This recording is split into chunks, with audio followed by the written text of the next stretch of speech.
why should you undervolt? So here, as you can see, there is no undervolt on the GPU.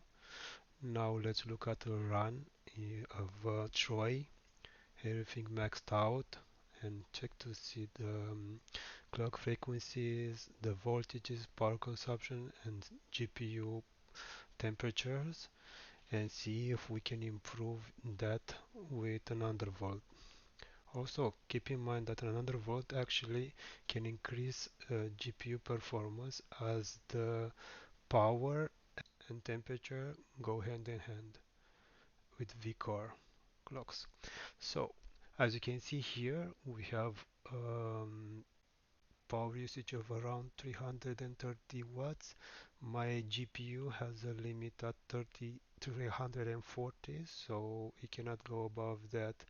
And as you can see here, the vCore is around 1.6 or 1.7, and look at the frequency. The GPU frequency is 193500 or 1900. It's not stable. It hovers, and because the power reaches 340, in order to not increase power usage as it can't, it will actually reduce clock frequency in order to be in the same power envelope.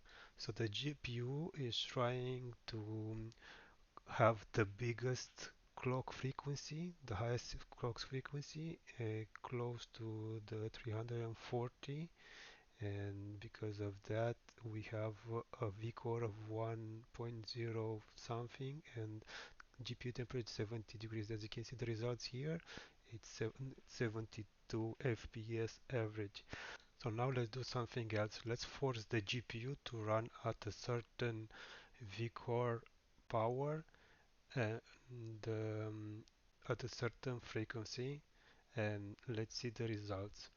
This should actually reduce our GPU temperature and keep constant clock frequency, and we should be able to have a stable frame rate and a better performance than the previous run.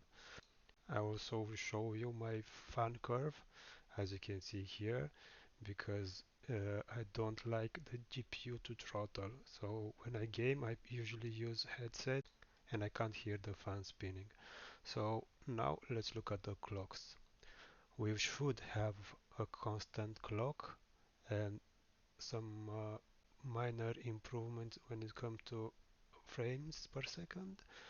As you will see, we will have less GPU power usage, and the GPU will be a lot more cooler. And this will be constant throughout the benchmark run. And with lower temperatures, this means that we will be able to have higher clock, and because we have lower temperatures, this means that we have low power usage.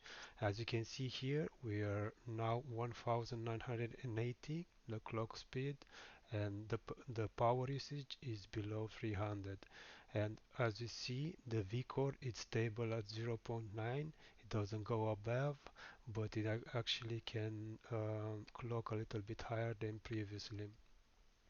So this is the benefit of undervolting: less temperature, more stable clock speeds, and also less power, and a bit more performance from the same GPU. Don't expect to be like 10-15% increase here. You'll probably have 2 to 3 percent, maybe 5%, but best thing is that you actually reduce GPU power, so less heat, and this can be a good thing that is going to prolong your GPU's life. So thank you for watching, guys, and have a good one.